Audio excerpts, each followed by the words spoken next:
What are we doing outside this pie and mash shops, yeah? Well, f.cooke, pie mash shops are like football teams.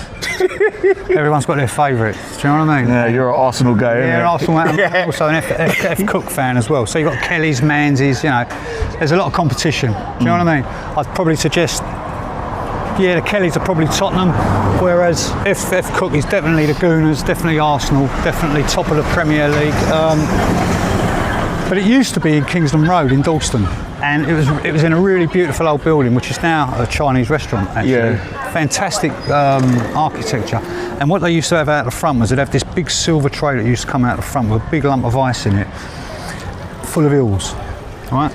And you'd go up and people would queue up and you'd go, and they were alive, and you'd go, I'll have that one. And then take it out, chop it up. It'd still be moving when they chop it up, they'd chop it up. Ooh. Boil it up if you wanted boiled. I don't do eel, but if you wanted boiled eel, they'd give you boiled eel. And if you didn't, you'd get your jellied eels, you know what I mean? But yeah. They moved from there and they're here now. Joe Cook, who's been doing this, it's a family business, they've been doing it, I think his dad did it too. Yeah. And it's the best pie mash shop. So what is your go-to here? Here? Yeah. Double pie, double mash. When we came down, when I was with my boy the last time we came down, there were loads of tourists in there. Wow. And the lady behind the bar was screaming out, "Don't eat the bones, you'll choke on them. Don't eat the bones, you'll choke." But they were just trying the jellied eels. I can't do that because it's cold as well. It's quite a, you know, it's like a sort of, it's a traditional East End. It's not just East End, but it's a traditional working class food. It's cheap and it fills you up. Because, well, this is the musical. This was Hoxton. Well, it still is a musical. Lots of people played here, famous people. One of the most famous people that came from Hoxton and played here actually was Mary Lloyd. Okay. She was a musical star. Yeah. They still use it today. It's an amazing building. Inside, it's fantastic. It just looks the same as it did. You know, you stand up in the mezzanine. There's like a mezzanine. Oh. You stand up there, and it's just a really old building. They do a lot of community work in there as well. A lot of community art stuff, and yeah, it's worth a look if you can get the chance to get in there. A lot of these buildings are really, really old. You know, like this place here in particular. You know, this place is really old. It was derelict for years and years and years. It's probably been, you know, it's been in that condition, I'd say, for probably the last 20 years. But it was derelict for years. You know, in a house like this now, in Hoxton, 2.5 million probably.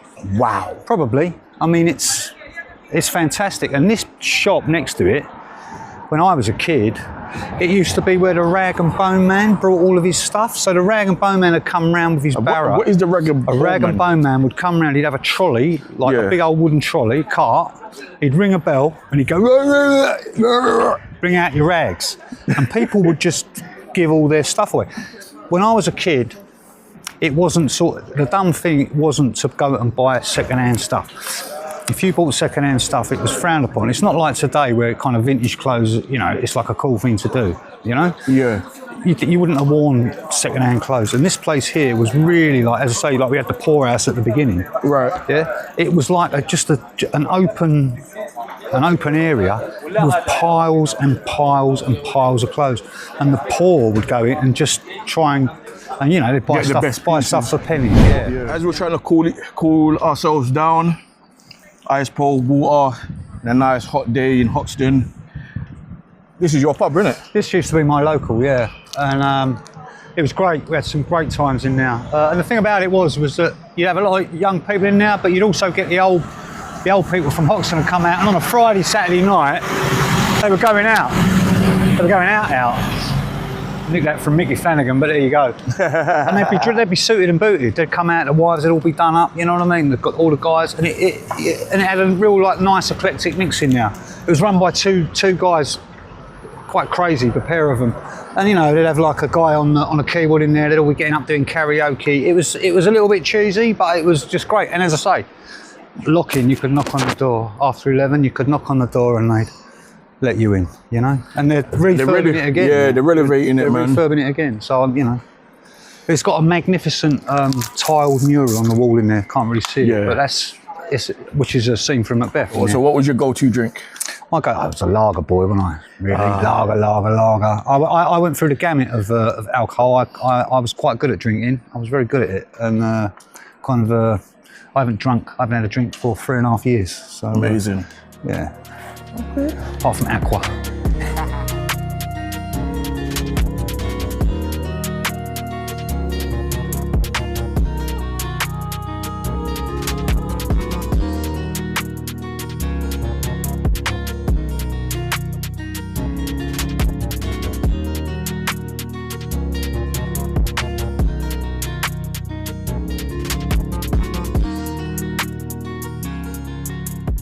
we're just behind Hoxton Street now.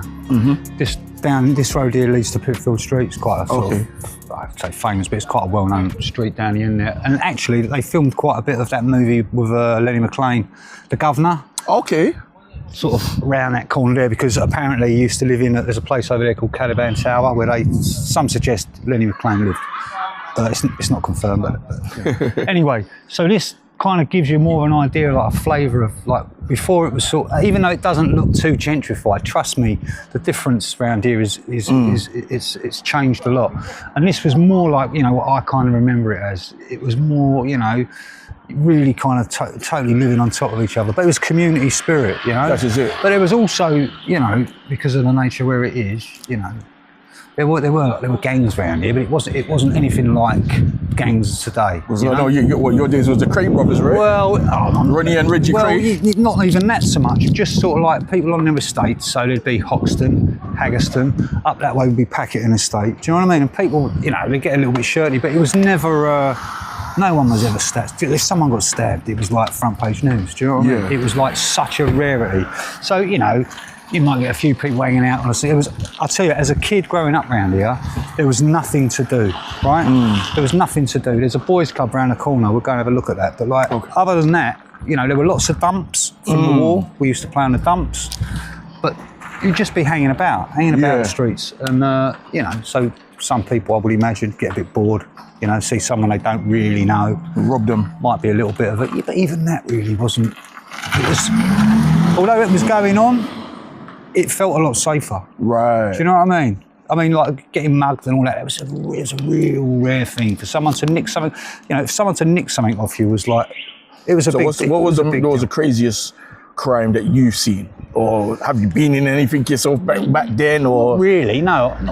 I mean, you know, I've never been charged with anything. But up the road is where they did one of the precursors to the Brinks mat, where they stole all the gold bullion. That's just up the road in Shoreditch. Do you know what I mean? Yeah. But no, we were like, you know, we were tearaways, but we weren't, you know, we weren't nicking cars or doing anything like that. We were, you know, we were just hanging. We were just bored. We were just Arden Estate. This is your block. Well, my block's just over behind these buildings here, really. Yeah. But Arden Estate's quite sort of big. Yeah. Big area. I mean, what I said, my family, they came from London Fields, originally that way, to Hoxton, really. And then my nan, my mum's mum, they were moved into flats in 1958. They moved from sort of like a, you know, proper 2 up, 2 down, outside toilet, polished a red step on a Sunday, sort of a place. They had a front parlour upstairs. They had a kitchen that still had a little wood burner in it that you cooked on. Oh wow! It was you know, it was basic. So, you know, they moved from there to this Britannia Walk, which is over this side, really. And for them, it was a luxury. You know, they had an inside toilet. They had a bath. They had a fridge built into the wall. You know? Wow! So it was a massive change for them. Yeah, we're outside, what's this? The Lion Club for the young people. Yeah. Talk to us about it, mate. Well, this was like a boys' club. It was boys only at that point in time, and they used to do all kinds of things. They had a snooker table in there. As I say, there wasn't much for us to do around here at all. But they also had a boxing gym in there, so people used to box. And it's quite interesting because a few people went through this club.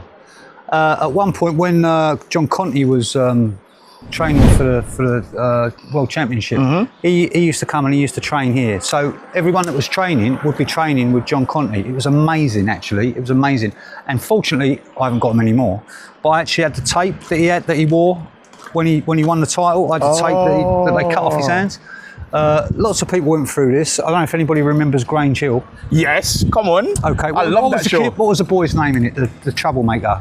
Oh my God, I know you're talking about. I know you're talking about. I completely Samo. Samo. Now I know. Yeah. He boxed here, and his dad was the trainer. Wow. At the Lion Club. And bear in mind, people, this ain't the original building, but this is the same site, right? It's the same site. Yeah. It's the same site. And it's been around since 1934. Yeah, I think that's the original Lion. This building used to be like red. It was all red. It didn't look anything like this at all. And on the top, there used to be, it was all gated, and that was where the football pitch was. Oh, snap. On the roof. This used to be a really beautiful old Will Wyatt Court. It's now student accommodations. Yeah. It used to be one of those old Victorian